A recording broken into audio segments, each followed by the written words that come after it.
ಗುರುಣಾಮಾಕೃತಿಂ ಸ್ಮರೇತ್ ತೇನ ವಿಘ್ನಾ ಪ್ರಣಶ್ಯಂತಿ ಸಿದ್ಧ್ಯಂತಿ ಚ ಮನೋರಥಾ. ಶ್ರೀಮತೋ ರಾಘವೇಂದ್ರಸ್ಯ ನಮಾಮಿ ಪದಪಂಕಜೇ ಕಾಮಿತಾಶೇಷಕಲ್ಯಾಣಕಲನಾಕಲ್ಪಪಾದಪೋ ಜಲಜ್ಯೇಷ್ಠನಿಭಾಕಾರಂ ಜಗದೀಶಪದಾಶ್ರಯಂ ಜಗತೀತಲವಿಖ್ಯಾತಂ ಜಗನ್ನಾಥಗುರುನ್ ಭಜೆ. ಹರಿಕಥಾಮೃತಸಾರ ಗುರುಗಳ ಕರುಣದಿಂದಾಪನಿತು ಪೇಳುವೆ ಪರಮ ಭಗವದ್ಭಕ್ತರು ಇದನ್ನು ಆದರದಿ ಕೇಳುವುದು. ಶ್ರೀರಮಣಿಕರ ಕಮಲ ಪೂಜಿತ ಚಾರು ಚರಣ ಸರೋಜ ಬ್ರಹ್ಮ ಸಮೀರವಾಣಿ ಫಣೀಂದ್ರವೀಂದ್ರ ಭವೇಂದ್ರ ಮುಖ ವಿನುತ ನೀರಜ ಭವಾಂಡೋದಯ ಸ್ಥಿತಿ ಕಾರಣನೆ ಕೈವಲ್ಯದಾಯಕ ನಾರಸಿಂಹನೆ ನಮಿಪೆ ಕರುಣಿಪುದೆ ಮಗೆ ಮಂಗಳವಾ. ತಾರತಮ್ಯದ ಬಗ್ಗೆ ಬಹಳ ವಿಸ್ತಾರವಾದ ಮಾಹಿತಿಯನ್ನು ಜಗನ್ನಾಥದಾಸರು ಕೊಡ್ತಾ ಇದ್ದಾರೆ. 12ನೇ ಪದ್ಯ ಮತ್ತು 13ನೇ ಪದ್ಯದಲ್ಲಿ ಎರಡನ್ನೂ ಸೇರಿಸಿ ಮೇಳೈಸಿ 6ನೇ ಕಕ್ಷವನ್ನು ಹೇಳ್ತಾ ಇದ್ದಾರೆ. 12ನೇ ಪದ್ಯದಲ್ಲಿ ಹರಿಮಡದಿ ಜಾಂಬವತಿಯೊಳು ಶ್ರೀತರುಣಿ ಆವೇಶವೆಂದಿ ಪಿಹುದೆಂದಿಗೂ ಕೊರತೆಯನಿಪರು ಗರುಡಶೇಷರಿಗೆ 5 ಗುಣ ಅಂತ ಅವರ ಗುಣದಿಂದಲೂ ಕೂಡ ಹೇಗೆ ಕಡಿಮೆ ಎಂಬುದನ್ನೆಲ್ಲವನ್ನು ಕೂಡ ಅಲ್ಲಿ ನಿರೂಪಣೆ ಮಾಡಿದ್ದಾರೆ. ಇವತ್ತು 13ನೇ ಪದ್ಯವನ್ನು ನೋಡೋಣ. ನೀಲಭದ್ರಾ ಮಿತ್ರವಿಂದ ಮೇಲಿನಿಪ ಕಾಳಿಂದಿ ಲಕ್ಷಣೆ ಬಾಲಯ್ಯರಿಗಿಂದದಮ ವಾರುಣಿ ಸೌಪರ್ಣಿ ಗಿರಿಜಾ ಶ್ರೀಲಕುಮಿಯುತ ರೇವತಿ ಶ್ರೀಮೂಲ ರೂಪದಿ ಪೇಯಳೆಣಿಪಳು ಶೈಲಜ ಪ್ರಿಯಳೆಣಿಪಳು ಶೈಲಜಾದ್ಯರು ದಶಗುಣ ಆಧಮ ತಮ್ಮ ಪತಿಗಳಿಗೆ. ಈ ಪದ್ಯದಲ್ಲಿ 2 ಕಕ್ಷೆಯನ್ನು ಸೇರಿಸಿದ್ದಾರೆ, 6 ಮತ್ತು 7. 6ನೇ ಕಕ್ಷದ ಅರ್ಧ ಭಾಗವನ್ನು ಜಾಂಬವತಿ ದೇವಿಯ ಬಗ್ಗೆ ನಿನ್ನೆಯ ಪಾಠದಲ್ಲಿ ಕೇಳಿದ್ವಿ. ಜಾಂಬವತಿ ತುಳಸಿಯಾಗಿದ್ದಾಳೆ ಅಂತ. ಅವಳ ಮೊದಲ ಹೆಸರು ರೋಹಿಣಿ ಅಂತ ಗರುಡ ಪುರಾಣಾದಿಗಳಲ್ಲಿ ಬರುತ್ತೆ. ಅವಳೇ ಜಾಂಬವತಿ ಆಗಿದ್ದಾಳೆ ಅನ್ನೋದು ಕೂಡ ಹೇಳಿದ್ದಾರೆ. ಇನ್ನಿದಾದ ಮೇಲೆ ಈ 6ನೇ ಕಕ್ಷದಲ್ಲಿ ಬರ್ತಕ್ಕಂಥವ್ರು ಯಾರ್ಯಾರು ಅಂತಂದರೆ ಗರುಡಶೇಷ ರುದ್ರಾದಿಗಳಾದ ಮೇಲೆ ಬರ್ತಕ್ಕಂಥವರು ಷಣ್ಮಹಿಷಿಯರು. ಇದೊಂದು ಒಳ್ಳೆಯ ಸುಖ. ಷಣ್ಮಹಿಷಿಯರು 6 ಜನ 6ನೇ ಕಕ್ಷಕ್ಕೆ ಬರ್ತಾರೆ. 6ನೇ ಕಕ್ಷ ಇವರು 6 ಜನರು ಬರ್ತಾರೆ. ನೀಲ, ಭದ್ರ, ಮಿತ್ರವಿಂದ, ಮೇಲಿನಿಪ ಕಾಳಿಂದಿ, ಲಕ್ಷಣೆ 5 ಜನ. ಜಾಂಬವತಿ ಹಿಂದಿನ ಕಕ್ಷದಲ್ಲಿ ಬಂದಿದ್ದಾರೆ. ಬಾಲೆಯರಿಂದ ಅಧಮ, ಇವ್ರಿಗಿಂತ ಅಧಮ ವಾರುಣಿ ಸೌಪರ್ಣಿ ಗಿರಿಜಾ. ಬಾಲೆಯರಿಗಿಂದ ಅಧಮ ಅನ್ನೋ ತನಕ 6ನೇ ಕಕ್ಷ. ಅಲ್ಲಿಂದ ಮುಂದಕ್ಕೆ 7ನೇ ಕಕ್ಷ. ವಾರುಣಿ ಸೌಪರ್ಣಿ ಗಿರಿಜಾ ಶ್ರೀಲಕುಮಿಯುತ ರೇವತಿ ಶ್ರೀಮೂಲ ರೂಪದಿ ಪೇಯಳೆಣಿಪಳು ಶೈಲಜಾದ್ಯರು ದಶಗುಣಾಧಮ ತಮ್ಮ ಪತಿಗಳಿಗೆ ಅಂತ. ಈ ಪದ್ಯದಲ್ಲಿ ನೀಲಾದೇವಿ, ಭದ್ರಾದೇವಿ, ಮಿತ್ರವಿಂದಾದೇವಿ, ಕಾಳಿಂದಿ ದೇವಿ, ಲಕ್ಷಣ 5 ಜನ. 6ನೇವಳು ಜಾಂಬವತಿ, ಅವಳ ಬಗ್ಗೆ ಕೇಳಿದ್ದೇವೆ. ಇವರೆಲ್ಲರ ಬಗ್ಗೆ ಗರುಡ ಪುರಾಣದ ಬ್ರಹ್ಮಕಾಂಡದಲ್ಲಿ ಬಹಳಷ್ಟು ವಿಚಾರ ಹೇಳಿದ್ದಾರೆ. ಇವರು ಪೂರ್ವಜನ್ಮದಲ್ಲಿ ಯಾರು, ಇವ್ರಿಗೆ ಯಾಕೆ ಹೆಸರು ಬಂತು, ಏನೇನು ತಪಸ್ಸು ಮಾಡಿ ಈ 6ನೇ ಕಕ್ಷಕ್ಕೆ ಬಂದಿದ್ದಾರೆ ನೋಡ್ರಿ. ಷಣ್ಮಹಿಷಿಯರು 6ನೇ ಕಕ್ಷ, ಎಷ್ಟು ದೊಡ್ಡ ಕಕ್ಷ. ಸೌಪರ್ಣಿ ವಾರುಣಿ ಪಾರ್ವತಿಗಿಂತ ಉತ್ತಮರಾಗಿ ಬಂದಿದ್ದಾರೆ ಇವರು ಅಂತಂದರೆ ಇವರ ಯೋಗ್ಯತೆ ಎಷ್ಟು ದೊಡ್ಡದು. ಭಾಳ ದೊಡ್ಡ ತಪಸ್ಸನ್ನು ಮಾಡಿದ್ದಾರೆ. ದೇಹ ಶೋಷಣೆ, ತೀರ್ಥಯಾತ್ರ, ಭಗವಂತನಲ್ಲದೆ ಮತ್ತೊಬ್ಬರು ಗಂಡ ಆಗಬಾರದು ಅಂತೆಲ್ಲ ಈ ಒಬ್ಬ ನಮ್ಮ ಶ್ರೇಷ್ಠರಾಗಿರ್ತಕ್ಕಂಥ ಷಣ್ಮಹಿಷಿಯರು ತಪಸ್ಸನ್ನು ಮಾಡಿದ್ದಾರೆ. ಜಾಂಬವತಿ ದೇವಿ ಜೈಗೀಶವ್ಯರ ಒಂದು ಜೊತೆಗೆ ತಿರುಪತಿ ಯಾತ್ರೆಯನ್ನು ಮಾಡಿ ತಿರುಪತಿ ಶ್ರೀನಿವಾಸರ ಅನುಗ್ರಹಕ್ಕೆ ಪಾತ್ರಳಾಗಿದ್ದಾಳೆ. ಅಹೋರಾತ್ರ ಸೇವೆ ಮಾಡಿದ್ದಾಳೆ ಎಂಬುದನ್ನೆಲ್ಲವನ್ನು ಕೂಡ ನಮಗೆ ಗರುಡ ಪುರಾಣದಲ್ಲಿ ಸಿಗುತ್ತೆ. ಅದನ್ನು ಪ್ರತ್ಯೇಕ ಓದ್ಕೋಬೇಕು. ಮುಂದೆ ಹೋಗ್ಬೇಕು. ನಾವು ಇನ್ನೂ 13ನೇ ಪದ್ಯದಲ್ಲೇ ಇದ್ದೀವಿ. ಇದಾದ ಮೇಲೆ ವಾರುಣಿ ಸೌಪರ್ಣಿ ಗಿರಿಜಾ. ಈ ವಾರುಣಿಯವೇ ಬಲರಾಮನ ಮಡದಿ ರೇವತಿಯಾಗಿ ಬಂದಿರತಕ್ಕಂಥವಳಾಗಿದ್ದಾಳೆ. ತಾಭ್ಯಸ್ತು ದ್ವಿಗುಣಾಧಿಮಾಹ, ಇವರೆಲ್ಲ 3 ಗುಣದಿಂದ ಕಡಿಮೆ ಆಗಿರತಕ್ಕಂಥವರಾಗಿದ್ದಾರೆ ಎಂಬುದನ್ನು ತಿಳಿಯಬೇಕು. ಶ್ರೀಲಕುಮಿಯುತ ರೇವತಿ. ಇಲ್ಲಿ ಇನ್ನೊಂದು ವಿಶೇಷ, ವಾರುಣಿಯಲ್ಲಿ ಲಕ್ಷ್ಮೀದೇವಿಯ ಆವೇಶ. ಯಾಕೆ ವಾರುಣಿಯಲ್ಲಿ ಲಕ್ಷ್ಮೀದೇವಿಯ ಆವೇಶ ಯಾಕೆ ಅಂದರೆ ಶುಕ್ಲಕೇಶಾವೇಶ ಬಲರಾಮನಲ್ಲಿರೋದರಿಂದ, ಬಲರಾಮನಲ್ಲಿ ಭಗವಂತ ಇರೋದರಿಂದ ಅಲ್ಲಿ ಲಕ್ಷ್ಮೀದೇವಿ ಬರಲೇಬೇಕು. ಆದ್ದರಿಂದ ಲಕ್ಷ್ಮೀದೇವಿಯು ಕೂಡ ವಾರುಣಿ ಒಳಗಡೆ ರೇವತಿ ಅಂದರೆ ವಾರುಣಿಯಿಂದ ಮೂಲ ರೂಪ, ಅವಳೇ ರೇವತಿಯಾಗಿ ಬಂದಿದ್ದಾಳೆ. ಅವಳಲ್ಲಿ ರೇವತಿ ಶ್ರೀ ಮೂಲ ರೂಪದಿ ಪ್ರಿಯಳೆನಿಪಳು ಅಂತ ಅವಳು ಪ್ರಿಯಳಾಗಿದ್ದಾಳೆ. ಮೂಲ ರೂಪದಿ ಪ್ರಿಯ ಶೈಲಜಾದ್ಯರು ದಶಗುಣಾದಮ ತಮ್ಮ ಪತಿಗಳಿಗೆ. ಇವರು ಇವರೇನಿದ್ದಾರಲ್ಲ ಶೈಲಜಾದ್ಯರು ಅಂದರೆ ಶೈಲ ಅಂದರೆ ಪರ್ವತ, ಕಲ್ಲು ಅಂತ ಅರ್ಥ. ಶೈಲಜ ಅಂದರೆ ಹಿಮಾಲಯ ಪರ್ವತನ ಮಗಳು. ಇವರೇ ಮೊದಲಾಗಿ ಅಂದರೆ ಪಾರ್ವತಿ, ವಾರುಣಿ ಮತ್ತು ಸೌಪರ್ಣಿ, ಇದು 3 ಜನ. ಸೌಪರ್ಣಿಗೆ ಅವತಾರ ಇಲ್ಲವೇ ಇಲ್ಲ, ಯಾಕೆಂದರೆ ಗರುಡನಿಗೆ ಅವತಾರ ಇಲ್ಲವಾದ್ದರಿಂದ ಸೌಪರ್ಣಿಗೂ ಅವತಾರವಿಲ್ಲ. ವಾರುಣಿಯೇ ತಾನೇನಾಗಿ ಬಂದಿದ್ದಾಳೆ. ವಾರುಣಿ ಪರಮ ಶ್ರೇಷ್ಠಳಾಗಿ ರೇವತಿಯಾಗಿ ಬಂದಿರತಕ್ಕಂಥವಳಾಗಿದ್ದಾಳೆ. ಶ್ರೀಲಕುಮಿಯುತ ರೇವತಿ. ಎಷ್ಟು ಸರಳ ನೋಡ್ರಿ ಜಗನ್ನಾಥದಾಸರ ಅನುಗ್ರಹ. ಎಷ್ಟು ಪುರಾಣಗಳನ್ನು ಓದಿ ನಾವು ಈ ವಯಸ್ಸಿಗೆ ಇದನ್ನೆಲ್ಲ ಓದ್ತೀವಿ. ಆದರೆ ಜಗನ್ನಾಥದಾಸರು ಎಷ್ಟು ಬೇಗ ನಿಮಗೆಲ್ಲ ಕೊಡ್ತಾ ಇದ್ದಾರೆ ನೋಡ್ರಿ. ನೀವೆಲ್ಲ ಪುಣ್ಯಾತ್ಮರು. ನಾವು ಗಂಟೆಗಟ್ಟಲೆ ಓದಿ ಕಷ್ಟಪಟ್ಟಿದ್ದ ವಿಚಾರವನ್ನು ನೀವು ಅರ್ಧ ಗಂಟೆ ಪಾಠದಲ್ಲಿ ಕೇಳಿ ತಿಳ್ಕೊಂಡ್ಬಿಡ್ತೀರಿ. ನಮಗನ್ಸತ್ತೆ ನಾವು ಹೀಗೆ ಯಾವ್ದಾದ್ರು ಉಪನ್ಯಾಸ ಕೇಳ್ಕೊಂಡಿರ್ಬೋದಾಗಿತ್ತು ಅಂತ. ಬಟ್ ನಿಮಗಂತೂ ಭಾಳ ಪುಣ್ಯ. ಎಷ್ಟು ವಿಚಾರ ನೋಡ್ರಿ. ಮೂಲ ರೂಪದಿ ಪ್ರಿಯರೆಳೆಪಳು. ಮೂಲ ರೂಪದಲ್ಲಿ ವಾರುಣಿದೇವಿ ಅತ್ಯಂತ ಪ್ರಿಯಳಾಗುತ್ತಾಳೆ. ಬಲರಾಮದೇವರೊಳಗೆ ಈಕೆ ತಾನು ಶುಕ್ಲವೇಷ ಆವೇಶಿರ್ತಕ್ಕಂಥ ಬಲರಾಮದೇವರ ಜೊತೆಗೆ ಮೂಲ ರೂಪದಲ್ಲಿ ಲಕ್ಷ್ಮೀದೇವಿ ಆವೇಶ ಇವಳಿಗಿದೆ ಎಂಬುದನ್ನು ಕೂಡ ಮೂಲ ರೂಪದ ಅವತಾರದಲ್ಲಿ ಇದೆ ಎಂಬುದನ್ನು ತಿಳಿದು ಶೈಲಜಾದ್ಯರು ಪಾರ್ವತಿ ಸೌಪರ್ಣಿ ವಾರಣೆಯರು ದಶಗುಣಾಧಮ ತಮ್ಮ ಪತಿಗಳಿಗೆ, ತಮ್ಮ ಗಂಡಂದರಿಗೆ ಇವರು 10 ಗುಣದಿಂದ ಕಮ್ಮಿಯವರಾಗಿರ್ತಕ್ಕಂಥವರಾಗಿದ್ದಾರೆ ಎಂಬುದನ್ನು ನಮಗೆ ತಿಳಿಸ್ತಾ ಇದ್ದಾರೆ. ಇಲ್ಲಿಗೆ 7ನೇ ಕಕ್ಷಾ ಮುಗಿಯಿತು. 7ನೇ ಕಕ್ಷಾ ಮುಗಿಯಿತು. ಇನ್ನು 8ನೇ ಕಕ್ಷವನ್ನು ಹೇಳ್ತಾ ಇದ್ದಾರೆ. 8ನೇ ಕಕ್ಷದಲ್ಲಿ ಯಾರ್ಯಾರು ಬರ್ತಾರೆ ಅಂತ ನಾನು ನಿಮಗೆ ಹೇಳಿದ್ದೆ. ನೀವೆಲ್ಲರೂ ಕೂಡ ಆ ತಾರತಮ್ಯದ ಒಂದು ಲಿಸ್ಟನ್ನು ಕೈಯಲ್ಲಿ ಹಿಡ್ಕೊಳ್ರಿ ಅಂತ. ತಾರತಮ್ಯದ ಲಿಸ್ಟು ಕೈಯಲ್ಲಿ ಹಿಡ್ಕೊಂಡಿದ್ರೆ ಈ ನಿಮಗೆ ಭಜನಾ ಮಂಜರಿ ಅಥವಾ ಸಾಧನಾ ಇದು ಅನ್ನೋ ಪುಸ್ತಕಗಳಲ್ಲಿ ಕೊನೆಗೆ ತಾರತಮ್ಯ ಹಾಕಿದ್ದಾರೆ. ಜಗನ್ನಾಥದಾಸರೇ ಮಾಡಿದ ತಾರತಮ್ಯ. ವಿಷ್ಣು ಸರ್ವೋತ್ತಮ, ಜೀವಜಡಾತ್ಯಂತ ಭಿನ್ನ, ಸಚ್ಚಿದಾನಂದ ಸ್ವರೂಪ, ಮುಕ್ತಾಮುಕ್ತ ಗಣವಿನುತ ಅಂತೆಲ್ಲ ಆ ತಾರತಮ್ಯವನ್ನು ಬರೆದಿದ್ದಾರೆ. ಆ ತಾರತಮ್ಯವಾದ ಲಿಸ್ಟು ಒಂದು ನೀವೇ ಬರ್ಕೊಂಡ್ರೆ ತುಂಬ ಪುಣ್ಯ. ಜಗನ್ನಾಥದಾಸರು ಹೇಳಿದ್ದಾರೆ, ತಾರತಮ್ಯವನ್ನು ಯಾರು ಬರೆದು ಪಠಿಸ್ತಾರೆ ಅವರಿಗೆ ತುಂಬ ಎಲ್ಲ ವಿಧವಾದ ಸುಖ ಇರುತ್ತೆ ಎಂಬುದಾಗಿ ಹೇಳಿದ್ದಾರೆ. ಹಾಗಾಗಿ ಅದನ್ನು ಬರ್ಕೊಂಡು ನೀವು ಇಟ್ಕೋಬೋದು. ಬರೆದಿಟ್ಕೊಂಡ್ರೆ ಭಾಳ ಸುಖ ನಿಮಗಾಗತ್ತೆ. ಇಲ್ಲ ಪ್ರಿಂಟೆಡ್ ಪುಸ್ತಕನೂ ಪಕ್ಕದಲ್ಲಿ ಇಟ್ಕೊಳ್ರಿ ಜೊತೆಗೆ, ಯಾರ್ಯಾರು ಕಕ್ಷೆ ಯಾರು ಬರ್ತಾರೆ ಅಂತ. ಈಗ ನಾವು 8ನೇ ಕಕ್ಷೆಗೆ ಬರ್ತಾ ಇದ್ದೀವಿ. 8ನೇ ಕಕ್ಷಕ್ಕೆ ಬರ್ತಾ ಇದ್ದೀವಿ. 8ನೇ ಕಕ್ಷದಲ್ಲಿ ಶ್ರೇಷ್ಠರಾಗಿರ್ತಕ್ಕಂಥ ಇಂದ್ರ ಮತ್ತು ಕಾಮ ಇವರಿಬ್ಬರ ಬಗ್ಗೆ ಇಲ್ಲಿ ನಿರೂಪಣೆ ಮಾಡ್ತಾ ಇದ್ದಾರೆ. ಇಂದ್ರ ಕಾಮರ ಬಗ್ಗೆ ನಿರೂಪಣೆ ಮಾಡ್ತಾ ಇದ್ದಾರೆ. ನರಹರೀರಾವೇಶ ಸಂಯುತ ನರ ಪುರಂದರ ಗಾಧಿ ಕುಶ ಮಂದರದ್ಯುಮ್ನ ವಿಕುಕ್ಷಿ ವಾಲಿ ಇಂದ್ರನವತಾರ ಭರತ ಬ್ರಹ್ಮಾವಿಷ್ಟ ಸಾಂಬ ಸುದರ್ಶನ ಪ್ರದ್ಯುಮ್ನ ಸನಕಾದ್ಯರೊಳಗಿಪ್ಪ ಸನತ್ಕುಮಾರನು ಷಣ್ಮುಖನು ಕಾಮ. ಇಬ್ಬರ ಅವತಾರಗಳನ್ನು ಎಲ್ಲವನ್ನು ನಮಗೆ ಹೇಳ್ತಾ ಇದ್ದಾರೆ. ಇಂದ್ರನ ಅವತಾರ 7, ಕಾಮನ ಅವತಾರ 6. ಹೀಗೆ ಇಬ್ಬರ ಬಗ್ಗೆ ಕೂಡ ಹೇಳ್ತಾ ಇದ್ದಾರೆ. ಪದಚ್ಛೇದ ನರಹರಿ ಈರ ಆವೇಶ. ನರಹರಿ ಈರ ಆವೇಶ ಸಂಯುತ ನರ ಪುರಂದರ ಗಾಧಿ ಕುಶ ಮಂದರದ್ಯುಮ್ನ ಅಂತ ಹೇಳಬೇಕು. ಛಂದಸ್ಸಿಗೋಸ್ಕರವಾಗಿ ಮಂದರದ್ಯುಮ್ನ ಅಂತ ಹೇಳಿದ್ದಾರೆ, ಬಿಡಿಸಿ ಹೇಳಿದ್ದಾರೆ. ವಿಕುಕ್ಷಿ ವಾಲಿ ಇಂದ್ರನ ಅವತಾರ. ಭರತ ಬ್ರಹ್ಮಾವಿಷ್ಟ ಸಾಂಬ, ಭರತ ಕಾಮ ಹಾಕ್ಕೊಳ್ರಿ. ಬ್ರಹ್ಮಾವಿಷ್ಟ ಸಾಂಬ ಸುದರ್ಶನ ಪ್ರದ್ಯುಮ್ನ ಸನಕಾದ್ಯರೊಳಗಿಪ್ಪ ಸನತ್ಕುಮಾರನು ಷಣ್ಮುಖನು ಕಾಮ. ಇಷ್ಟು ಜನ ಕಾಮ ಅಂದರೆ ಮನ್ಮಥನ ಅವತಾರಗಳು. ಇವರೆಲ್ಲ ಯಾರ್ಯಾರು ಎಂಬುದನ್ನು ಹೇಳಿದ್ದಾರೆ. ತುಂಬ ಚೆನ್ನಾಗಿದೆ, ಒಳ್ಳೆ ಪದ್ಧತಿ ನಿಮಗೆ ಇದರಿಂದ ಗೊತ್ತಾಗತ್ತೆ.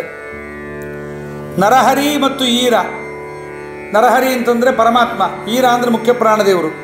ಇವರಿಬ್ಬರ ಆವೇಶದಿಂದ ಕೂಡಿರ್ತಕ್ಕಂಥವನು ನರ ಎಂಬತಕ್ಕಂಥ ಮುನಿ. ಈತನೇ ಅರ್ಜುನನಾಗಿ ಅರ್ಜುನನಲ್ಲಿ ಆವೇಶವನ್ನು ಹೊಂದಿ ಹಿಂದಿದ್ದ ಎಂಬುದನ್ನು ನಾವು ತಿಳಿಯಬಹುದು. ಸಜಾರ್ಜುನೋ ನಾಮ ನರಾಂಶಯುಕ್ತ ವಿಷ್ಣುಮಾವೇಶಿ ಅಂತ ಆಚಾರ್ಯರು ಮಹಾಭಾರತ ನಿರ್ಣಯದಲ್ಲಿ ಹೇಳಿದ್ದಾರೆ. ನರಹರೀರಾವೇಶ ಸಂಯುತ ನರ ಪುರಂದರ ಯಾರಪ್ಪ ಅಂತಂದರೆ ಇವರೆಲ್ಲ ನರ ಎಂಬತಕ್ಕಂಥ ಮುನಿ ಯಮಧರ್ಮರಾಜನ ಮಗ, ಶೇಷನ ಒಂದು ರೂಪ. ಪುರಂದರ ಎಂಬತಕ್ಕಂಥವನು 7ನೇ ವೈವಸ್ವತ ಮನ್ವಂತರದಲ್ಲಿ ಇಂದ್ರ ಪದವಿಯನ್ನು ಆಳತಕ್ಕಂಥ ಇಂದ್ರ. ಇವತ್ತಿನ ಪುರಂದರ ಯಾರಪ್ಪ ಅಂದರೆ ಇಂದ್ರ. ಇದಕ್ಕೆ ನಿಮಗೆ ಪುರಾಣದಲ್ಲಿ ಸಾಕ್ಷ್ಯ ಬೇಕು ಅಂದರೆ ಭಾಗವತ 8ನೇ ಸ್ಕಂದದಲ್ಲಿ ಭಗವಂತ ವಾಮನ ಬಲಿಯನ್ನು ನಿಗ್ರಹ ಮಾಡಿದ ಮೇಲೆ ಆತನಿಗೆ ಹೇಳ್ತಾರೆ ಈ ಥರ ಆಗಬೇಕು ಅಂತ ಇಲ್ಲ. ವಯೋಸ್ಸದ ಮನ್ವಂತರದಲ್ಲಿ ಪುರಂದರ ಎಂಬತಕ್ಕಂಥವನಿದ್ದಾನೆ. ಗಾಧಿರಾಜ ಎಂಬತಕ್ಕಂಥವನನ್ನು ನೀವು ಇಂದ್ರಾವತಾರ ವಿಶ್ವಾಮಿತ್ರ ಮುನಿಯ ಪಿತ, ಈತನ ಕಥೆ ಕೇಳಿದ್ದೀರಿ ನೀವು.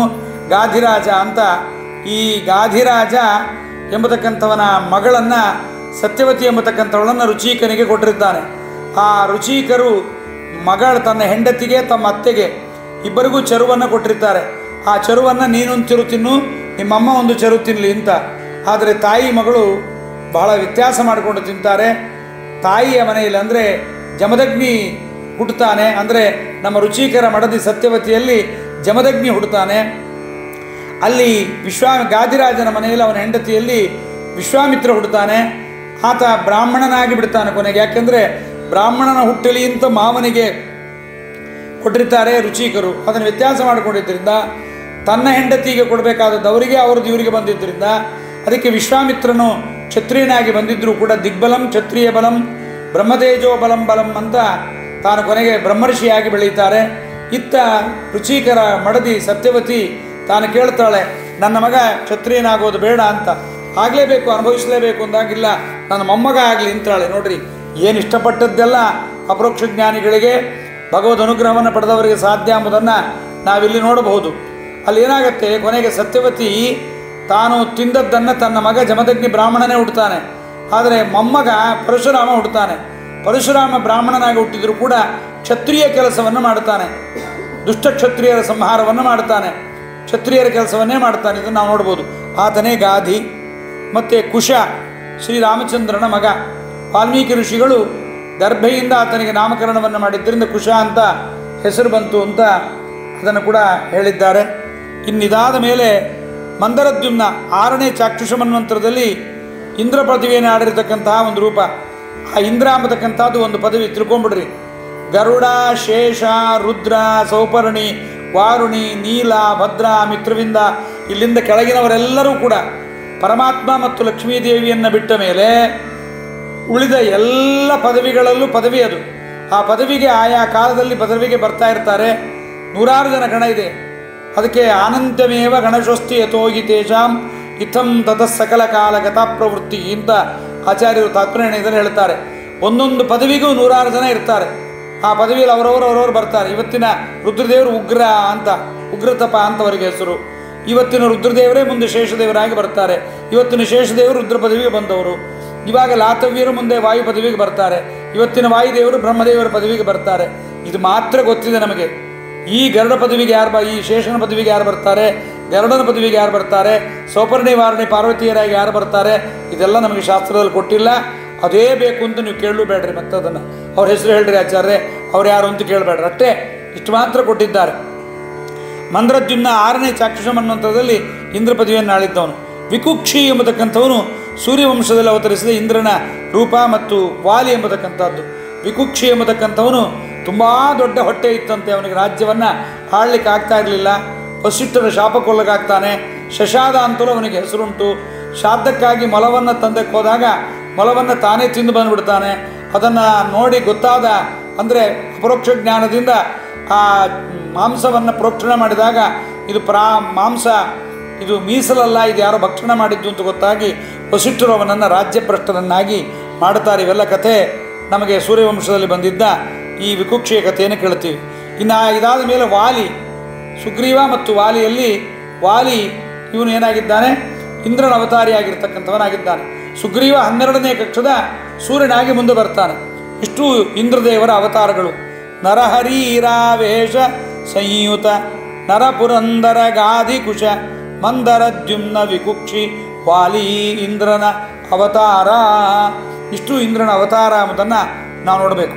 ಇನ್ನು ಮುಂದೆ ಕಾಮ, ನಾವು ಮನ್ಮಥ ಅಂತೀವಿ, ಷಣ್ಮುಖ ಅಂತೀವಿ, ಇದೆಲ್ಲ ಅವತಾರಗಳು.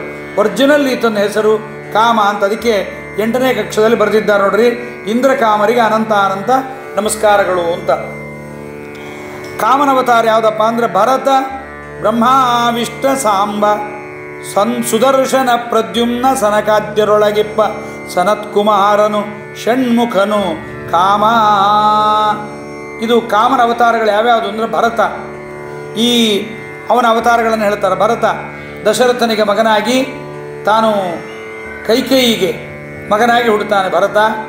ಅವನ ಕಥೆ ನಿಮಗೆಲ್ಲ ಬರುತ್ತೋ. ಅವನ ಬಗ್ಗೆ ಹೇಳಬೇಕಾದ್ರೆ ಭರತೋ ಭಕ್ತಿಭರಿತ ಅಂತ, ರಾಮನ ಅತ್ಯಂತ ಸೇವಕ.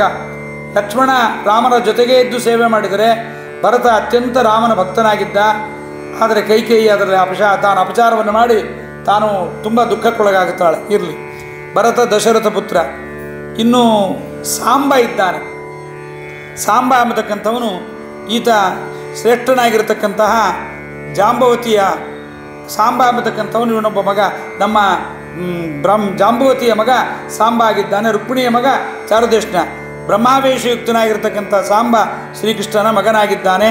ಈ ಸಾಂಬನೇ ಭಾಗವತದಲ್ಲಿ ಎಲ್ಲ ಯದುಕುಲ ನಾಶವಾಗಲಿಕ್ಕೆ ಸಾಂಬನಿಗೆ ಹೆಣ್ಣಿನ ವೇಷವನ್ನು ಹಾಕಿ ಅವನ ಹೊಟ್ಟೆಯನ್ನು ದಪ್ಪ ಮಾಡಿ ವಿಶ್ವಾಮಿತ್ರ, ಅಸಿತ, ದೇವಲ, ದುರ್ವಾಸುರು ಮೊದಲಾಗಿರ್ತಕ್ಕಂಥ ಋಷಿಗಳೆಲ್ಲ ಕೂತಾಗ ಇದು ಹೆಣ್ಣು, ಇವಳಿಗೆ ಗರ್ಭಿಣಿಯಾಗಿದ್ದಾಳೆ, ಎಂಥ ಮಗು ಹುಟ್ಟತ್ತೆ ಅಂತ ನೀವು ಹೇಳ್ರಿ ಅಂತೆಲ್ಲ ಕೇಳಿದಾಗ ಅವರೆಲ್ಲ ನೋಡ್ತಾರೆ ಇದು ಪರಮಾತ್ಮನ ಒಂದು ಇಚ್ಛೆ. ಈಗ ಇವರಿಗೆಲ್ಲರಿಗೂ ಕೂಡ ಶಾಪ ಎಂಬತಕ್ಕಂಥದ್ದು ಬರಬೇಕಾಗಿದೆ, ಅದಕ್ಕೋಸ್ಕರವಾಗಿ ಪ್ರೇರಣೆ ಮಾಡಿದ್ದಾರೆ ಎಂಬುದನ್ನು ತಿಳಿದು ಅವರೆಲ್ಲ ಯದುಕುಲವನ್ನು ನಾಶ ಮಾಡತಕ್ಕಂತಹ ಒಂದು ಒನಕೆ ಹುಟ್ಟತ್ತೆ ಎಂಬುದಾಗಿ ಶಾಪವನ್ನು ಕೊಡ್ತಾರೆ. ಇವ್ರಿಗೆ ಗೊತ್ತಿಲ್ಲ ಇದು ಹೆಣ್ಣು ಅಂದ್ಕೊಂಡಿದ್ದಾರೆ ಅಂತ ಕೊನೆಗೆ ಆ ಒಂದು ಬಟ್ಟೆಯನ್ನು ಬಿಚ್ಚಿದಾಗ ಒನಕೆ ಹೊರಗೆ ಬರುತ್ತೆ ಎಂಬುದನ್ನು ನಾವು ನೋಡ್ತೀವಿ. ಸಾಂಬ ಬ್ರಹ್ಮಾವೇಶಯುಕ್ತನಾಗಿರ್ತಕ್ಕಂಥ ಸಾಂಬ ಜಾಂಬವತಿಯ ಮಗ, ಕೃಷ್ಣನ ಮಗ. ಸುದರ್ಶನ ಚಕ್ರಾಭಿಮಾನಿಯಾದ ಸುದರ್ಶನ ಎಂಬತಕ್ಕಂಥ ಒಂದು ರೂಪ, ಸುದರ್ಶನ ದೇವರ ಕೈಯಲ್ಲಿರ್ತಕ್ಕಂಥದ್ದು. ಇನ್ನು ಕೃಷ್ಣನ ಪುತ್ರನಾದ ಪ್ರದ್ಯುಮ್ನ, ಅದೊಂದು ರೂಪ. ಇನ್ನು ಸನಕಾದಿಗಳಲ್ಲಿ ಸೇರಿರ್ತಕ್ಕಂಥ ಸನಕ ಸನಂದನ ಸನತ್ಕುಮಾರ, ಇದು ಕಾಮನ ಒಂದು ಅವತಾರ. ಮತ್ತು ಷಣ್ಮುಖ, ರುದ್ರದೇವರ ಮಗನಾಗಿ ಹುಟ್ಟಿರ್ತಕ್ಕಂಥ ಷಣ್ಮುಖ. ಇಲ್ಲಿ ಜಗನ್ನಾಥದಾಸರ ಒಂದು ಕಾರುಣ್ಯವನ್ನು ನಾವು ತುಂಬ ಚೆನ್ನಾಗಿ ನೋಡಬೇಕು. ಸನಕಾದ್ಯರೊಳಗಿಪ್ಪ ಸನತ್ಕುಮಾರನು ಅಂತ ಅಂಡರ್ಲೈನಿಂಗ್ ಹೊರಡಿಸಿದ್ರು ಜಗನ್ನಾಥದಾಸರ ದೊಡ್ಡ ಕಾರುಣ್ಯ ಪ್ರಮೇಯಕ್ಕವರು ಮಾಡಿದ ದೊಡ್ಡ ಕಾರುಣ್ಯ. ಸನಕ ಸನಂದನಾದಿಗಳಲ್ಲಿ ಅಲ್ಲಿ ಸನಕ ಎಂಬತಕ್ಕಂಥದ್ದು ಒಂದು ಭಗವಂತನ ರೂಪ ಇದೆ. ಅದು ಯಾರಿಗೂ ಗೊತ್ತಾಗದೆ ಅದನ್ನೆಲ್ಲ ಬೇರೆ ಬೇರೆ ಅಂತ ತಿಳ್ಕೊಂಡ್ಬಿಡ್ತಾರೆ ಅಂತ ಸನಕಾದಿಗಳಲ್ಲಿರ್ತಕ್ಕಂಥ ಸನತ್ ಕುಮಾರ ಎಂಬತಕ್ಕಂಥ ಒಬ್ಬ ರೂಪ ಇದು ಹೀಗೆ ಎಂಬುದನ್ನು ನಾವು ತಿಳಿಯಬೇಕು. ಹಾಗೆ ಇಷ್ಟು ಜನರ ಷಣ್ಮುಖ, ಈತ ಶ್ರೇಷ್ಠವಾಗಿರತಕ್ಕಂತಹ ಆ ಷಣ್ಮುಖ ತಾನು ಕೃತ್ತಿಕೆಯರ ಮಗ. 6 ಜನರು ಈತನನ್ನು ಬೆಳೆಸಿದ್ದರಿಂದ 6 ಮುಖದಿಂದ ಕೂಡಿರ್ತಕ್ಕಂಥ ಮಹಾಮಹಿಮಾನ್ವಿತರಾಗಿರ್ತಕ್ಕಂಥವರು 8ನೇ ಕಕ್ಷೆಯಲ್ಲಿ ಬರ್ತಕ್ಕಂಥ ಷಣ್ಮುಖ. ಅನೇಕ ಜನರು ನೀವು ತಮಿಳುನಾಡಲ್ಲಿ ಬಂದಿದ್ದೀರಿ, ಮುರುಗನ್ ಅಂತ ಆರಾಧನೆ ಮಾಡ್ತೀರಿ. ಮುರುಗ ಯಾರು ಎಂಬುದನ್ನು ಸರಿಯಾಗಿ ತಿಳ್ಕೊಳ್ರಿ. ಆತ ಸನತ್ಕುಮಾರ ಅವತಾರಿಯಾಗಿದ್ದಾನೆ. ಸನಕಾದಿಗಳಲ್ಲಿ ಬಂದಿರತಕ್ಕ ಸನಕ ಸನಂದನ, ಸನತ್ ಸುಜಾತ, ಸನತ್ಕುಮಾರ ಮೊದಲಾಗಿರ್ತಕ್ಕಂಥವರಲ್ಲಿ ಸನತ್ಕುಮಾರ ಅವತಾರಿಯವನು ಎಂಬುದನ್ನು ನಾವು ತಿಳಿಯಬೇಕು. ಹೀಗೆ ತಿಳಿದು ಷಣ್ಮುಖನನ್ನು ಸರ್ವೋತ್ತಮ ಅಂತ ತಿಳಿದು ಬಿಡೋದು, ಇಂದ್ರದೇವರನ್ನು ಸರ್ವೋತ್ತಮ ಅಂತ ಹೇಳಿದು, ಇವೆಲ್ಲ ಅಜ್ಞಾನಿಗಳು ಹೇಳ್ತಾರೆ ಅಂತ ನಾವು ಹಂಗೆ ಹೇಳಬಾರ್ದು. ತಾರತಮ್ಯ ಪುರಸ್ಸರವಾಗಿ ನಾವು ಸರಿಯಾಗಿ ದೇವತೆಗಳ ಪೂಜೆ ಮಾಡಬೇಕು. ನಾನು ಹೇಳಿದ್ದೆ ಮೊದಲನೇ ದಿವಸ, ಅನೇಕರಿಗೆ ಗಣಪತಿ ಹಬ್ಬದ ದಿವಸ ಗಣಪತಿಯನ್ನು ಯಾವಾಗ ಪೂಜೆ ಮಾಡಬೇಕು ಗೊತ್ತಿಲ್ಲ. ಯಾರ ಕೆಳಗಡೆ ಗಣಪತಿ ಬರ್ತಾನೆ ಯಾರಾದ ಮೇಲೆ ಪೂಜೆ ಮಾಡಬೇಕು. ವರಮಹಾಲಕ್ಷ್ಮಿ ಹಬ್ಬದ ದಿವಸ ಯಾವಾಗ ಪೂಜೆ ಮಾಡಬೇಕು? ವರಮಹಾಲಕ್ಷ್ಮಿ ದಿವಸ ದೇವರನ್ನು ಬಿಟ್ಟು ಬಿಡ್ತಾರೆ. ಲಕ್ಷ್ಮೀದೇವಿಗೆ ಮೊದಲ ಪೂಜೆ, ಲಕ್ಷ್ಮೀದೇವಿಗೆ ಮೊದಲ ನೈವೇದ್ಯ, ಮಂಗಳಾರತಿ ಎಲ್ಲ ಮಾಡಿ ಲಕ್ಷ್ಮೀದೇವಿ ಪೂಜೆ ಆದಮೇಲೆ ದೇವರ ಪೂಜೆ ಮಾಡಬಾರ್ದು. ಇದು ಸರಿಯಲ್ಲ. ಲಕ್ಷ್ಮೀದೇವಿಯ ಪೂಜೆಯನ್ನು ಪರಮಾತ್ಮನ ಪೂಜೆಯ ಜೊತೆಗೆ ಮಾಡಬೇಕು. ಪರಮಾತ್ಮನಿಗಿಂತ ಅನಂತ ಕೋಟಿ ಗುಣಗಳಿಂದ ಕಮ್ಮಿಯಾಗಿದ್ದಾಳೆ ಎಂಬುದಾಗಿ ತಿಳಿದು ಲಕ್ಷ್ಮೀದೇವಿಯ ಪೂಜೆಯನ್ನು ಮಾಡಿದರೆ ಅದಕ್ಕೆ ವಿಷ್ಣುನಾ ಸಹಿತ ಧ್ಯಾತ ಅಂದಿದ್ದಾರೆ. ಪರಮಾತ್ಮನ ಜೊತೆಯಾಗಿ ಆಕೆಯನ್ನು ಪೂಜೆ ಮಾಡಿದಾಗ ಮಾತ್ರ ಆಕೆ ಅನುಗ್ರಹವನ್ನು ಮಾಡ್ತಾಳೆ, ಇಲ್ಲದೇ ಇದ್ದರೆ ಇಲ್ಲ ಎಂಬುದನ್ನು ನಾವು ತಿಳಿಯಬಹುದು. ಹೀಗೆ ಭರತ ಬ್ರಹ್ಮಾವಿಷ್ಟ ಸಾಂಬ. ಸಾಂಬನಲ್ಲಿ ಬ್ರಹ್ಮದೇವರ ಆವೇಶ ಇತ್ತು. ಬ್ರಹ್ಮದೇವರಿಗೆಲ್ಲೂ ಅವತಾರ ಇಲ್ಲ, ಆದರೂ ಕೂಡ ಕೆಲವು ಕಡೆ ಬ್ರಹ್ಮದೇವರ ಆವೇಶ ಇರುತ್ತೆ. ಅಕ್ರೂರನ ಒಳಗೂ ಕೂಡ ಬ್ರಹ್ಮದೇವರ ಆವೇಶ ಇತ್ತು ಎಂಬುದನ್ನು ನಾವು ಮಹಾಭಾರತದಲ್ಲಿ ನೋಡ್ತೀವಿ.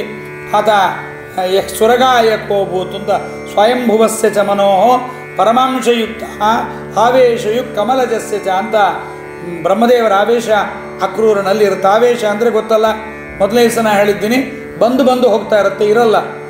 ಆವೇಶ ಎಂಬುದು ಬಂದು ಹೋಗೋದು, ಅದು ಅದೇ ಯಾವಾಗಲೂ ಇರುತ್ತೆ ಎಂಬುದು ತಿಳಿಬಾರ್ದು. ವಾಯುದೇವರ ಆವೇಶ ಇದೆ, ಬ್ರಹ್ಮದೇವರ ಆವೇಶ ಇದೆ, ರುದ್ರದೇವರ ಆವೇಶ ಇದೆ ಅಂದರೆ ಅವರೇ ಇವರು ತಿಳಿಬಾರ್ದು. ಅವರ ಒಳಗೆ ಇವರು ಬರ್ತಾರೆ ಎಂಬುದನ್ನು ನಾವು ಚೆನ್ನಾಗಿ ತಿಳಿಯಬಹುದು ಎಂಬುದನ್ನು ಹೇಳ್ತಾ ಹೀಗೆ ಹೇಳಿ ಇದಾದ ಮೇಲೆ ಈಗ 9ನೇ ಕಕ್ಷದ ಬಗ್ಗೆ ಬರ್ತಾ ಇದ್ದಾರೆ. 14ನೇ ಪದ್ಯ ಆಯಿತು. 15ನೇ ಪದ್ಯವನ್ನು ನೋಡೋಣ. ಈರೈದು ಗುಣ ಕಡಿಮೆ ಪಾರ್ವತಿ ವಾರುಣಿಯರಿಗಿಂದ್ರ ಕಾಮ. ಈ ಇಂದ್ರಕಾಮರ ಬಗ್ಗೆ ಮೊದಲು ಹೇಳ್ತಾರೆ. ಈರ 5 ಗುಣ, ಈರು 5, 5 10 ಗುಣ ಕಡಿಮೆ. ಯಾರು? ಪಾರ್ವತಿ ವಾರುಣಿಯರಿಗೆ ಇಂದ್ರಕಾಮರು, ಸೌಪರ್ಣಿ ವಾರುಣಿ ಪಾರ್ವತಿಯರಿಗೆ ಇಂದ್ರಕಾಮರು 10 ಗುಣದಿಂದ ಕಡಿಮೆ. ಇವರು ಕೆಳಗಡೆ, ಅವರು 8ನೇ ಕಕ್ಷೆ ಆದರೆ ಇವರು ಏನಾಗಿದ್ದಾರೆ? 9ನೇ ಕಕ್ಷೆ ಆಗಿದ್ದಾರೆ. ಅವರು ಸೌಪರ್ಣಿ ವಾರುಣಿ ಏನಿದ್ದಾರಲ್ಲ ಅವ್ರಿಗಿಂತ ಇವರು ಕಡಿಮೆ ಆಗಿದ್ದಾರೆ 10 ಗುಣದಿಂದ. 10 ಗುಣದಿಂದ ಕಮ್ಮಿ ಆಗಿದ್ದಾರೆ. ಮಧ್ಯದಲ್ಲಿ ಇಂದ್ರಕಾಮರು ಬಂದಾಯ್ತಾಗಲೇ. ಇಂದ್ರಕಾಮರು ಬಂದಾಗಿದ್ದೆ ವಾರುಣಿ ಪಾರ್ವತಿ ಸೌಪರ್ಣಿಯವರಿಗೆ ಇವರೆಲ್ಲರೂ ಕೂಡ ಏನಾಗಿದ್ದಾರೆ? 10 ಗುಣದಿಂದ ಕಮ್ಮಿ ಆಗಿರ್ತಕ್ಕಂಥವರಾಗಿದ್ದಾರೆ. ಇದಾದ ಮೇಲೆ 8ನೇ ಕಕ್ಷೆ ಆದಮೇಲೆ 9ನೇ ಕಕ್ಷದಲ್ಲಿ ಅಹಂಕಾರಿಕ ಪ್ರಾಣದೇವರು ಅಂತ ಬರ್ತಾರೆ. ಅಹಂಕಾರಿಕ ಪ್ರಾಣ ಅಂತ ಯಾಕಂತಾರೆ ಅಂದರೆ, ಅಹಂಕಾರ ವೈಕಾರಿಕ, ತೈಜಸ, ತಾಮಸ ಅಂತ 3 ಅಹಂಕಾರಗಳು. ಅದರಲ್ಲಿ ತೈಜಸ ಅಹಂಕಾರದಿಂದ ಹುಟ್ಟಿದ್ದರಿಂದ ಇವರಿಗೆ ಅಹಂಕಾರಿಕ ಪ್ರಾಣ ಅಂತ, ಅಹಂ ತತ್ವದಿಂದ ಹುಟ್ಟಿದ್ದರಿಂದ ಅಹಂಕಾರಿಕ ಪ್ರಾಣ ಅಂತ. ಇದು ಪ್ರಾಣದೇವರ ಅವತಾರ ಅಲ್ಲ, ಮತ್ತೆ ಇವರನ್ನೇ ಪ್ರಾಣದೇವರು ಅಂತ ನೀವು ತಿಳ್ಕೋಬಾರದು. ಆದ್ದರಿಂದ ಶರೀರಮಾನಿ ಪ್ರಾಣ, ಈತ ನಮ್ಮ ಶರೀರಮಾನಿಯಾಗಿದ್ದಾನೆ. ಈತ ದಶಗುಣ ಅವರ ಶಕ್ರನಿಗೆ 10 ಗುಣದಿಂದ ಇಂದ್ರನಿಗೆ ಈತ ಕಮ್ಮಿ ಆಗಿದ್ದಾನೆ. ಹೀಗೆ 9ನೇ ಕಕ್ಷವನ್ನು ಮುಗಿಸಿದ್ದಾರೆ. ಇಲ್ಲಿಗೆ ಅರ್ಧ ಒಂದೊಂದು ಪದ್ಯದಲ್ಲಿ ಇಬ್ಬಿಬ್ಬರನ್ನ 2 ಕಕ್ಷವನ್ನು ಹೇಳ್ತಾ ಹೋಗ್ತಾರೆ. ನೋಡ್ರಿ, ಈರೈ 5 ಗುಣ ಕಡಿಮೆ, ಪಾರ್ವತಿ ವಾರುಣಿಯರಿಗಿಂದ್ರ ಕಾಮ. ಹೀಗೆ ಓದಬೇಕು, ಓದ್ಬಾಗ ಹೀಗೆ ಓದಬೇಕು. ಈರೈ 5 ಗುಣ ಕಡಿಮೆ, ಪಾರ್ವತಿ ವಾರುಣಿಯರಿಗಿಂದ್ರ ಕಾಮ, ಶರೀರಮಾನಿ ಪ್ರಾಣ ದಶಗುಣ ಅವರ ಶಕ್ರನಿಗೆ. ಮಾರಜಾರತಿ ದಕ್ಷ ಗುರು ಉತ್ರಾರಿ ಜಾಯ ಆಶಚಿ ಸ್ವಯಂಭುವರ 6 ಜನ ಸಮ ಪ್ರಾಣಗವರರು 10 ಗುಣದಿಂದ. ಇವರ ಬಗ್ಗೆ ಹೇಳ್ತಾ ಇದ್ದಾರೆ. 10ನೇ ಕಕ್ಷೆಗೆ ಬಂದ್ಬಿಟ್ರು. ಭಾಳ ಮುಂದೆ ದೊಡ್ಡ ದೊಡ್ಡವರು ಅನೇಕರದು ಭಾಳಷ್ಟು ವಿಚಾರಗಳಿದೆ. 32 ಕಕ್ಷೆ ಆಗಬೇಕು, 10ನೇ ಕಕ್ಷೆಗೆ ಬಂದಿದ್ದೀವಿ. ತೈಜಸ ಅಹಂಕಾರದಿಂದ ಜನ್ಮವಾದ್ದರಿಂದ ಅಹಂಕಾರಿಕ ಪ್ರಾಣ ಅಂತ ಇವ್ರನ್ನ ಅನ್ನಬೇಕು. ಬರೀ ಪ್ರಾಣದೇವರಿಗೆ ಅಂತ ಅನ್ನಬಾರ್ದು. ಇದನ್ನು ಪ್ರತಿನಿತ್ಯ ಪಾಠ ಕೇಳ್ತಕ್ಕಂಥವರಲ್ಲಿ ಒಂದು ನಾನು ಹೇಳೋದೇನು ಅಂದರೆ, ಪ್ರತಿನಿತ್ಯ ನೀವು ಯಾವುದಾದ್ರು ಒಂದು ಟೈಮಲ್ಲಿ ಇಡೀ ತಾರತಮ್ಯವನ್ನು ಒಮ್ಮೆ ಪಠನೆ ಮಾಡಬೇಕು. ದಿನಕ್ಕೆ ತಾರತಮ್ಯವನ್ನು ಪಠನೆ ಮಾಡಿದರೆ ನೀವು ಎಷ್ಟೇ ದೇವರ ನಾಮ ಹೇಳ್ರಿ, ಎಷ್ಟೇ ಪಾಪಪುರುಷ ವಿಸರ್ಜನೆ ಮಾಡಿರಿ, ಎಷ್ಟೇ ಗುರುಮಂತ್ರವನ್ನು ಮಾಡಿಕೊಳ್ಳ್ರಿ, ಏನೇ ಮಾಡಿಕೊಂಡ್ರೂ ಕೂಡ ತಾರತಮ್ಯವನ್ನು ಹೇಳಬೇಕು. ನಮಗೆಲ್ಲ ಪೂಜೆಯಲ್ಲಿ ಹೇಳ್ಕೊಡ್ತಾರೆ. ವಿಷ್ಣು ಸರ್ವೋತಮೋತ ಪ್ರಕೃತಿರಥ ಅಂತ ಪದ್ಯದಲ್ಲಿ ನಮಗೆಲ್ಲ ತಾರತಮ್ಯವನ್ನು ಸಂಕ್ಷೇಪವಾಗಿ ಹೇಳ್ಕೊಟ್ಟಿದ್ದಾರೆ. ಜಗನ್ನಾಥದಾಸರು ಕೂಡ ತುಂಬ ಸಂಕ್ಷೇಪವಾಗಿ ಆರೋಹಣ ಅವರೋಹಣ ತಾರತಮ್ಯಗಳಲ್ಲಿ ಅನೇಕ ಕಡೆಗಳಲ್ಲಿ ತುಂಬ 2 ಪದ್ಯಗಳಲ್ಲಿ, ಒಂದೊಂದು ಪದ್ಯಗಳಲ್ಲಿ ನಮಗೆ ಶ್ರೀಮದ ಆಚಾರ್ಯರ ಮತಾನುಗ ಧೀಮತಾಂಬರ ರಂಗ್ರಿ ಕಮಲಕ್ಕೆ ಸೋಮಪಾರಾರ್ಹರಿಗೆ ತಾತ್ವಿಕ ದೇವತಾ ಗಣಕ್ಕೆ ಹೈಮವತಿ ಷಣ್ಮಹೇಶ್ವರ ಪದ ವ್ಯೋಮಕೇಶಗೆ ವಾಯುವಾಣಿ ಸುತಾಮರಸ ಭವ ಲಕ್ಷ್ಮೀನಾರಾಯಣರಿಗೆ ಹಾನಮಿಪೇ. ಇಡೀ ತಾರತಮ್ಯವನ್ನು ಇದು ಕೆಳಗಿಂದ ಮೇಲಿನ ತನಕ ಜಗನ್ನಾಥದಾಸರು ಮಾಡಬೇಕು. ಇಂಥ ಉಪಕಾರ ಬಹಳ ಮಾಡಿದ್ದಾರೆ. ದೊಡ್ಡವರದೆಲ್ಲ ಉಪಕಾರವನ್ನು ಬಾರಿ ಬಾರಿಗೆ ಸ್ಮರಣೆ ಮಾಡಬೇಕು, ನಮಸ್ಕಾರವನ್ನು ಮಾಡಬೇಕು ಅವರಿಗೆ. ಹಾಗಾಗಿ ಈ ಒಂದೊಂದು ಪದ್ಯಗಳಲ್ಲಿ 2 ಕಕ್ಷೆಗಳನ್ನು ತರಗತಿಯನ್ನು ಸೇರಿಸ್ತಾ ಹೋಗ್ತಾರೆ. ಇಲ್ಲಿ ಈರೈದು ಗುಣ ಕಡಿಮೆ ಪಾರ್ವತಿ ವಾರುಣಿಯರಿಗಿಂದ್ರ ಕಾಮ ಅನ್ನುವ ತನಕ 9ನೇ ಕಕ್ಷ. ಅದು 9ನೇ ಕಕ್ಷ. ಅಲ್ಲಿ 8ನೇ ಕಾಲಿ ಮುಗಿತಲ್ಲಿ ಅದು ಹಿಂದಿನ ವಿಚಾರಕ್ಕೆ ಹೇಳಿದರು. 8ನೇ ಕಕ್ಷದ ಬಗ್ಗೆ ಹೇಳಿದರು. 9ನೇ ಕಕ್ಷದಲ್ಲಿ ಶರೀರಮಾನಿ ಪ್ರಾಣ ದಶಗುಣ ಅವರ ಶಕ್ರನಿಗೆ ಅಂತ ಒಂದೇ ಲೈನಲ್ಲಿ ನಮ್ಮ 9ನೇ ಕಕ್ಷದ ಅಹಂಕಾರಿಕ ಪ್ರಾಣದೇವರ ಬಗ್ಗೆ ಹೇಳಿದರು. 8ನೇ ಕಕ್ಷ ಇಂದ್ರಕಾಮರು, 9ನೇ ಕಕ್ಷ ಅಹಂಕಾರಿಕ ಪ್ರಾಣ. 10ನೇ ಕಕ್ಷ ಯಾರಪ್ಪ ಅಂತಂದರೆ ಶಚಿ, ರತಿ, ದಕ್ಷ ಪ್ರಜಾಪತಿ, ಬೃಹಸ್ಪತ್ಯಾಚಾರ್ಯರು ಮತ್ತು ಸ್ವಯಂಭುವ ಮನು ಇವರೆಲ್ಲರೂ ಕೂಡ ಬಂದಿದ್ದಾರೆ. ಇಲ್ಲಿ ಅನಿರುದ್ಧ ಇವರೆಲ್ಲ ಬರ್ತಾ ಇದ್ದಾರೆ. ನಾಸಿ ಅಹಂಕಾರಿಕ ಇದರೆಲ್ಲವನ್ನು ಸಹಿತ ಹೇಳ್ತಾ ಇಂದ್ರಕಾಮರಿಗಿಂತ ಇವರು 10 ಗುಣ ಕಡಿಮೆ ಎಂಬುದನ್ನು ಇವರು ಶರೀರಮಾನಿ ಪ್ರಾಣಿ ದಶಗುಣ ಅವರ ಶಕ್ರನಿಗೆ. ಈ 9ನೇ ಕಕ್ಷದ ಅಹಂಕಾರಿಕ ಪ್ರಾಣ ಇಂದ್ರದೇವರಿಗೆ 10 ಗುಣದಿಂದ ಕಡಿಮೆ. ಇದನ್ನೆಲ್ಲ ಒಂದು ಚಾರ್ಟ್ ಮಾಡ್ಕೋಬೇಕು ನೀವು. ಅಂಶ, ಆವೇಶ, ಗುಣ, ಅವತಾರ ಎಲ್ಲವನ್ನೊಂದು ಚಾರ್ಟ್ ಮಾಡಿ ಯಾರು ಬುದ್ಧಿವಂತರಿದ್ದರೆ ಮಾಡಿರಿ, ನೋಡುವ. ಅದನ್ನು ಮಾಡಿದ್ರೆ ಭಾಳ ಚೆನ್ನಾಗಿರುತ್ತೆ. ಇನ್ನು ಮುಂದೆ 10ನೇ ಕಕ್ಷದ ಬಗ್ಗೆ ಹೇಳ್ತಾರೆ. ಈ ಪದ್ಯದಲ್ಲಿ 2 ಕಕ್ಷೆಗಳನ್ನು ಹೇಳ್ಕೋಬೇಕು. ಅರ್ಧ 9ನೇ ಕಕ್ಷ, ಉಳಿದ ಅರ್ಧ ಪಾದ 3 ಸಾಲು 10ನೇ ಕಕ್ಷ. ಮಾರಜ ಮದನೋ ಮನ್ಮಥೋ ಮಾರಹ ಅಂತ. ಮಾರ ಅಂತ ಮನ್ಮಥನಿಗೆ ಹೆಸರು. ಮಾರಜ, ಜಾ ಅಂದರೆ ದೀರ್ಘ. ಮಾರಜ ಮನ್ಮಥನ ಮಡದಿಯಾದ ಶಚಿ. ಮಾರಜ ಅಂದರೆ ಶ್ರೇಷ್ಠಳಾಗಿರ್ತಕ್ಕಂಥ ರತಿದೇವಿ. ಮಾರಜ ರತಿ ಅಂತ ಕಾಮಪತ್ನಿ ಎಂಬತಕ್ಕಂಥದ್ದಾಗಿ ಮಾರಜ ಅಂದರೆ ಕಾಮಪುತ್ರ ಅನಿರುದ್ಧ ಅಂತ ಅರ್ಥ ಮಾಡ್ಕೋಬೇಕು. ಅದು ಮಾರಜ ಅಂದರೆ ಅನಿರುದ್ಧ ಅಂತ ಮೊದಲು ನಾನು ಮಿಸ್ಟೇಕ್ ಮಾಡ್ಕೊಂಡು ಹೇಳಿದೆ. ಮಾರಜ ಅಂದರೆ ಕಾಮನ ಮಗ, ಅವನೇ ಮಾರಜ ಅನಿರುದ್ಧ, ಕಾಮಪುತ್ರ ಅನಿರುದ್ಧ. ರತೀದೇವಿ ಕಾಮನ ಮಡದಿ, ಅವನ ಮಡದಿ, ಕಾಮನ ಮಡದಿ 8ನೇ ಕಕ್ಷದಲ್ಲಿ ಬರ್ತಕ್ಕಂಥ ಇಂದ್ರ ಕಾಮರ ಜೊತೆಗೆ ಬಂದ ಕಾಮ, ಆತನ ಮಡದಿ ರತೀದೇವಿ. ಇವರಿಬ್ಬರ ಕಥೆಯನ್ನು ನೀವು ಕೇಳಿದ್ದೀರಿ. ಶಂಬರಾಸುರನ ಮನೆಯಲ್ಲಿ ಈತ ಮನ್ಮಥ ಬರೋಣ, ಮಗನನ್ನು ಬೆಳೆಸೋಣ, ಮಗನ ಜೊತೆಗೆ ಅವಳು ಭಾಳಷ್ಟು ಲೀಲೆಗಳನ್ನು ಮಾಡಲಿಕ್ಕೆ, ಶೃಂಗಾರಗಳನ್ನು ಮಾಡಲಿಕ್ಕೆ ಹೋದಾಗ ಆಕೆ ಬೇಡ ಅನ್ನೋಣ. 10ನೇ ಸ್ಕಂದ ಭಾಗವತದಲ್ಲಿ ಈ ಕಥೆಗಳೆಲ್ಲ ಬರುತ್ತೆ. ಕೊನೆಗೆ ಶಂಬರಾಸುರನ ಸಂಹಾರವನ್ನು ಮಾಡಿ ತಾನು ಗಂಡ ಹೆಂಡತಿ ಇಬ್ಬರು ಸಹಿತ ಕೃಷ್ಣನ ಮನೆಗೆ ಬರ್ತಾರೆ. ಇದೆಲ್ಲವನ್ನು ಕೂಡ ನಾವು ನೋಡ್ತಾ ಇದ್ದೀವಿ.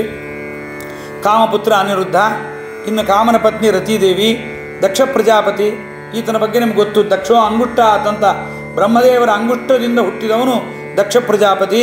ಅದಕ್ಕೆ ದಾನಗಳನ್ನು ಕೊಡುವಾಗ ಬಲಗೈಯಲ್ಲಿ ದಕ್ಷ ಪ್ರಜಾಪತಿ ಇದ್ದಾನೆ ಅಂತ ಕೊಡಬೇಕು. ದಾನ ಕೊಡುವವರು ತಾವು ಉತ್ತರ ದಿಕ್ಕಿಗೆ ಮುಖ ಮಾಡಬೇಕು, ತಗೊಳ್ಳೋರು ಗೃಹ್ಣಿಯಾತ್ ಉತ್ತರ, ಉತ್ತರ ತಗೊಳ್ಳೋರು ಪೂರ್ವಕ್ಕೆ ಮುಖ, ಕೊಡೋರು ಉತ್ತರಕ್ಕೆ ಮುಖ ಮಾಡಿ ಕೊಡಬೇಕು ದಾನವನ್ನು ಯಾವಾಗಲೂ ಕೂಡ. ಅನೇಕರಿಗೆ ಗೊತ್ತಿಲ್ಲ ಇದು. ಅದನ್ನು ದಕ್ಷ ಪ್ರಜಾಪತಿ. ಇನ್ನು ದೇವಗುರುಗಳಾಗಿರ್ತಕ್ಕಂಥ ಬೃಹಸ್ಪತಿ ಆಚಾರ್ಯ ನೋಡ್ರಿ ಎಲ್ಲಿಗೆ ಬರ್ತಾರೆ. ಬೃಹಸ್ಪತಿ ಆಚಾರ್ಯ 10ನೇ ಕಕ್ಷೆಗೆ ಬರ್ತಾರೆ. ಇಲ್ಲೊಂದು ಅದ್ಭುತವಾದ ನೀವು ಪ್ರಮೇಯವನ್ನು ತಿಳಿಬೇಕು. ಇಂದ್ರ 8ನೇ ಕಕ್ಷೆ ಆದರೂ ಕೂಡ 10ನೇ ಕಕ್ಷೆಗೆ ಬರ್ತಾರೆ ಬೃಹಸ್ಪತಿ ಆಚಾರ್ಯರು. ಭಗವಂತ ಒಂದು ನಿಯಮ ಮಾಡಿದ್ದಾನೆ. ಇಂದ್ರ ಬೃಹಸ್ಪತಿ ಆಚಾರ್ಯ ಬಂದಾಗ ಎದ್ದು ನಿಲ್ಲಿಲ್ಲ ಅಂತ ಬೃಹಸ್ಪತಿ ಆಚಾರ್ಯ ಅದೃಶ್ಯರಾಗಿ ಕೊನೆಗೆ ದೊಡ್ಡ ಜಗಳ ಆಗತ್ತೆ. ಅದ್ಭುತವಾದ ಗಲಾಟೆಗಳು ನಡೆದು ಹೋಗಿಬಿಡುತ್ತೆ. ಬೃಹಸ್ಪತಿ ಆಚಾರ್ಯ ಇಲ್ಲ ಅಂದದಕ್ಕೆ ವಿಶ್ವರೂಪಾಚಾರ್ಯನ ಕರ್ಕೊಂಡ್ಬರ್ತಾರೆ. ವಿಶ್ವರೂಪಾಚಾರ್ಯನ ಇಂದ್ರ ಕೊಲ್ತಾನೆ. ಕೊನೆಗೆ ತೊಟ್ಟರು ಯಾರು? ವಿಶ್ವರೂಪಾಚಾರ್ಯರ ತಂದೆ. ತಾನು ಮತ್ತೆ ವೃತ್ರಣವನ್ನು ತಾನು ಸೃಷ್ಟಿ ಮಾಡುತ್ತಾನೆ. ಇಂದ್ರ ವೃತ್ರರ ಜಗಳ ಆಗತ್ತೆ. ಆವಾಗ ಕೊನೆಗೆ ದದೀಚಿ ಋಷಿಗಳ ಬೆನ್ನೆಲುಬನ್ನು ಸ್ಪೈನಲ್ ಕಾರ್ಡ್ ತಂದು ಅದರಿಂದ ವೃತ್ರಾಸುರನ ಸಂಹಾರ ಆಗತ್ತೆ. ಒಂದು ಬೃಹಸ್ಪತಿ ಆಚಾರ್ಯನ ಅವಹೇಳನ ಮಾಡಿದ್ದರಿಂದ. ಇದಾದ ಮೇಲೆ ಬೃಹಸ್ಪತಿ ಆಚಾರ್ಯ ಮಡದಿ ತಾರೆ ಅಂತ ಇವೆಲ್ಲ ಪ್ರಸಿದ್ಧವಾದ ಕಥೆಗಳು. ಈ ಬೃಹಸ್ಪತಿ ಆಚಾರ್ಯರೇ ದ್ರೋಣ ಮತ್ತು ಉದ್ಧವರಾಗಿ ಕೂಡ ಅವತಾರವನ್ನು ಮಾಡಿದ್ದಾರೆ. ಅದನ್ನು ಮುಂದೆ ಹೇಳ್ತಾರೆ. ಆದ್ದರಿಂದ ಈ ಬೃಹಸ್ಪತಿ ಆಚಾರ್ಯರು ತಾವು ದ್ರೋಣನಾಗಿ ಉದ್ಧವನಾಗಿ ಅವತಾರವನ್ನು ಮಾಡಿ ದ್ರೋಣನಾಗಿ ಭೂಭಾರಹರಣ ಕಾರ್ಯದಲ್ಲಿ ಭಗವಂತನ ಕೆಲಸವನ್ನು ಮಾಡುತ್ತಾರೆ. ಉದ್ಧವನಾಗಿ ಪರಮಾತ್ಮನಿಂದ ಜ್ಞಾನದ ಒಂದು ದೊಡ್ಡದಾಗಿರ್ತಕ್ಕಂಥ ಜ್ಞಾನವನ್ನು ತಾವು ಪಡೀತಾರೆ. ಭಾಳ ದೊಡ್ಡ ಭಗವದ್ಭಕ್ತರಾಗ್ತಾರೆ. ದ್ರೋಣಾಚಾರ್ಯರನ್ನು ನೋಡಿದರೆ ಒಬ್ಬರೇ ಇಬ್ಬರು ಅವತಾರವನ್ನಾಗಿ ಮಾಡಿದ್ರು ಬೃಹಸ್ಪತಿ ಆಚಾರ್ಯರು. ದ್ರೋಣನಾಗಿ ಭಗವಂತನಿಗೆ ವಿರೋಧ ಮಾಡುವಂತೆ ಕಾಣ್ತಾರೆ. ಇಲ್ಲಿ ಉದ್ಧವನಾಗಿ ತ್ವಯೋಪಭುಕ್ತ ಸೃಗಂಧ ವಾಸೋಲಂಕಾರ ಚರ್ಚಿತ ಅಂತ, ಸ್ವಾಮಿ ನೀ ಬಿಟ್ಟ ಬಟ್ಟೆ, ನೀ ತೊಟ್ಟ ಹಾವು ಶ್ರೇಷ್ಠವಾದ ಹಾರ, ನೀ ಬಿಟ್ಟ ಎಂಜಲು, ಇದನ್ನೇ ತಿಂದು ನಾವು ಜೀವನವನ್ನು ಮಾಡ್ತೀವಿ ಅಂತ ಹೇಳಿದ ಉದ್ಧವ ಪರಮಾತ್ಮನ ಪರಮ ಭಕ್ತ. ಪರಮಾತ್ಮನ ವಿರಹವನ್ನು ತಾಳಲಾರದೆ ದುಃಖಪಟ್ಟುಕೊಂಡು ತಾನು ಕಲಾಪ ಗ್ರಾಮಕ್ಕೆ ಹೋಗಿರ್ತಕ್ಕಂಥವನು ಉದ್ಧವ ಎಂಬುದನ್ನು ನಾವು ನೋಡ್ತೀವಿ. ಯಪ್ಪಂಚಹಾಯನೋ ಮಾತ್ರ ಪ್ರಾತರಾಶಾಯ ಯಾಚಿತ ನೈಚ್ಛತ್. 5 ವರ್ಷದವನಾಗಿದ್ದಾಗಲೇ ಭಗವಂತನ ಪೂಜೆಗಳಲ್ಲೇ ಆಸಕ್ತನಾಗಿದ್ದ ಉದ್ಧವ ಎಂಬುದನ್ನು ನಾವು ಕೇಳ್ತೇವೆ. ಹೀಗೆ ಮತ್ತೆ ಇಲ್ಲಿ ಬಂದಿರತಕ್ಕಂಥ ದೇವಗುರು ಬೃಹಸ್ಪತಿ. ವೃತ್ರಾರಿ ಅಂದರೆ ವೃತ್ರಾರಿ ಜಾಯ ಶಚಿ. ವೃತ್ರ ಅಂದರೆ ವೃತ್ರಾಸುರ, ಅವನ ಅರಿಯಾಗಿರ್ತಕ್ಕಂಥವನು ಇಂದ್ರ, ಅವನ ಜಾಯ ಶಚಿ ಅಂತ. ಇಷ್ಟೆಲ್ಲ ಕಥೆ ನಿಮಗೆ ಜ್ಞಾಪಕಕ್ಕೆ ಬರಲಿ ಅಂತ ಜಗನ್ನಾಥದಾಸರು ವೃತ್ರಾರಿ ಜಾಯ ಶಚಿ. ಇನ್ನು ಸ್ವಯಂಭುವ ಮನು, ಬ್ರಹ್ಮದೇವರ ಮಕ್ಕಳಾಗಿರ್ತಕ್ಕಂಥವನು, ಮೊದಲ ಶ್ರೇಷ್ಠನಾಗಿರ್ತಕ್ಕಂಥ ಮನುರಾಜ. ಈತನೇ ಬರೆದಿದ್ದು ಮನುಸ್ಮೃತಿ ಎಂಬತಕ್ಕಂಥದ್ದು. ಈತನೇ ತಾನು ಭಗವಂತನ ಸ್ತೋತ್ರ ಮಾಡಿದಾಗ ಈತ ಈಶಾವಾಸ್ಯೋಪನಿಷತ್ತಿನ ದ್ರಷ್ಟಾರನೂ ಆಗಿದ್ದಾನೆಂಬುದನ್ನು ಕೂಡ ನಾವು ಸ್ವಯಂಭುವ ಮನುವನ್ನು ನೋಡಬೇಕು. ಇವರ 6 ಜನ ಸಮ ಪ್ರಾಣಗವರರು 10 ಗುಣದಿಂದ. ಇವರೆಲ್ಲರೂ ಕೂಡ 10 ಗುಣದಿಂದ ಅಹಂಕಾರಿಕ ಪ್ರಾಣದೇವರಿಗೆ ಕಮ್ಮಿ. ಇವರು ತಮ್ಮೊಳಗೆ ತಾವು 10 ಜನ ಇವರು ಏನಾಗಿದ್ದಾರೆ, 6 ಜನ ಸಮಾನರಾಗಿದ್ದಾರೆ ಎಂಬುದನ್ನು ಜಗನ್ನಾಥದಾಸರು ಇಷ್ಟು ವಿಚಾರಗಳನ್ನು ಪರಮಾದ್ಭುತವಾಗಿ ನಮಗೆ ನಿರೂಪಣೆ ಮಾಡಿಕೊಡ್ತಾ ಇದ್ದಾರೆ. ಈರೈದು ಗುಣ ಕಡಿಮೆ ಪಾರ್ವತಿ ವಾರುಣಿಯರಿಗಿಂದ್ರ ಕಾಮ ಶರೀರಮಾನಿ ಪ್ರಾಣ ದಶಗುಣ ಅವರ ಶಕ್ರನಿಗೆ. ಮಾರಜಾರತಿ ದಕ್ಷ ಗುರು ವೃತ್ರಾರಿ ಜಾಯ ಶಚಿ ಸ್ವಯಂಭುವರ 6 ಜನ ಸಮ ಪ್ರಾಣಗವರರು 10 ಗುಣದಿಂದ. ನಿಧಾನಕ್ಕೆ ಮನನ ಮಾಡಬೇಕು. ತಾರತಮ್ಯದ ಪದ್ಯಗಳು, ಬೃಹತ್ ತಾರತಮ್ಯದ ಪದ್ಯ ಅಂತಂದರೆ ಬಹಳಷ್ಟು ಪ್ರಮೇಯಗಳಿಂದ ಅನೇಕ ವಿಷಯಗಳಿಂದ ತಾರತಮ್ಯದಲ್ಲಿ ವ್ಯತ್ಯಾಸವನ್ನು ಮಾಡಿಕೊಂಡು ಉಪಾಸನೆಯನ್ನು ಮಾಡಿದರೆ ಸಮಾನಾಂ ವಿಷಮಾ ಪೂಜಾ ವಿಷಮಾನಾಂ ಸಮಾ ತಥಾ ಅಂತಾರಾಚಾರ್ಯರು. ಯಾರ್ಯಾರು ಸಮರೋ, ಯಾರ್ಯಾರು ಅವ್ರಿಗಿಂತ ಕಮ್ಮಿಯೋ ದೊಡ್ಡವರೋ ಅದನ್ನು ತಿಳಿಯದೆ ನಾವು ಪೂಜೆಯನ್ನು ಮಾಡಿದರೆ ದೊಡ್ಡ ಅನರ್ಥವಾಗತ್ತೆ. ತಂದೆಯನ್ನು ಮಗ ಅನ್ನೋದು, ಮಗ ತಂದೆನ ಸಮಾನ ಅನ್ನೋದು, ಗಂಡ ಹೆಂಡತಿಲಿ ಗಂಡ ಹೆಂಡತಿ ಇಬ್ಬರೂ ಸಮಾನ. ಇವಾಗೆಲ್ಲ ಅದೇ ಆಗಿದೆಯಲ್ವಾ, ನಾನು ದುಡಿತೀನಿ ನೀನು ದುಡಿತೀಯ, ನಿಂಗೂ ನನಗೂ ಏನು ಸಮಾಚಾರ, ನಾನೇ ನಿನಗಿಂತ ದೊಡ್ಡ ವಯಸ್ಸಿನವಳು ಅಂತ ಗಂಡನಿಗಿಂತ ದೊಡ್ಡ ವಯಸ್ಸಿನ ಹೆಣ್ಣನ್ನು ಮದುವೆ ಆಗುತ್ತಾರೆ. ಇವೆಲ್ಲ ಕಲಿಗಾಲದ ಮಹಿಮೆ. ಇರಲಿ ಬಿಡ್ರಿ, ಅದಕ್ಕೆ ದೇವತೆಗಳಲ್ಲಿ ಇದು ತಿಳಿಯಬಾರದು. ನಮ್ಮ ಮನುಷ್ಯರಲ್ಲಿ ಏನು ಮಾಡಿದ್ರೂ ಪರವಾಗಿಲ್ಲ, ನೋ ಪ್ರಾಬ್ಲಮ್ಮು. ದೇವತೆಗಳಲ್ಲಿ ಈ ರೀತಿ ವಿಚಾರ ಮಾಡಬಾರದು. ಯಾರು ಅದಕ್ಕೆ ನಾವು ನೋಡ್ತೀವಿ ತಾರತಮ್ಯದಲ್ಲಿ, ಮಹಾಭಾರತದಲ್ಲಿ ಕೇಳ್ತೀವಿ, ಧರ್ಮರಾಜ ಕೃಷ್ಣನ ಬಗ್ಗೆ ಅನೇಕ ಬಾರಿ ವ್ಯತ್ಯಾಸಗಳನ್ನು ಮಾಡಿಕೊಳ್ತಾರೆ. ಹಾಗೆ ಶಲ್ಯರಾಜ ತಾನು ಕೃಷ್ಣನಿಗೆ ಸಮಾನ ಅಂತ ತಿಳಿದಿದ್ದ, ತಾನು ಕೃಷ್ಣನಂತೆ ತಾರತಮ್ಯವನ್ನು ಮಾಡ್ತೀನಿ ಎಂಬುದಾಗಿ ತಿಳಿದಿದ್ದ. ಇವೆಲ್ಲ ನಿರ್ಣಯಗಳನ್ನು ಆಚಾರ್ಯ ಹೇಳಿದ್ದಾರೆ. ಅದಕ್ಕೆ ನಾನು ಭಗವಂತನಿಗೇನು ಕಡಿಮೆ ಇಲ್ಲ, ನಾನೇ ಭಗವಂತ, ಇವೆಲ್ಲ ಅಲ್ಲದೇ ಇದ್ದ ವಿಚಾರಗಳನ್ನು ನಾವು ಮಾಡಬಾರದು ಎಂಬುದನ್ನು ಜಗನ್ನಾಥದಾಸರು ಹೀಗೆ 15ನೇ ಪದ್ಯದಲ್ಲಿ ಮುಂದೆ ಹೇಳಿದ್ದಾರೆ. ಮುಂದಿನ ಏನು ಹೇಳ್ತಾರೆ ಎಂಬುದನ್ನು ಮುಂದಿನ ಸಂಚಿಕೆಯಲ್ಲಿ ನೋಡೋಣ. ಶ್ರೀ ಕೃಷ್ಣಾರ್ಪಣಮಸ್ತು. ಹರೇ ನಮಃ. ಕಾಯೇನ ವಾಚಾ ಮನಸೇಂದ್ರಿಯರ್ವ ಬುದ್ಧ್ಯಾತ್ಮನವಾ ಶುತಸ್ವಭಾವಂ ಕರೋಮಿದ್ಯ ಸಕಲಂ ಪರಸ್ಮೈ ನಾರಾಯಣಾಯೇತಿ ಸಮರ್ಪಯಾಮಿ.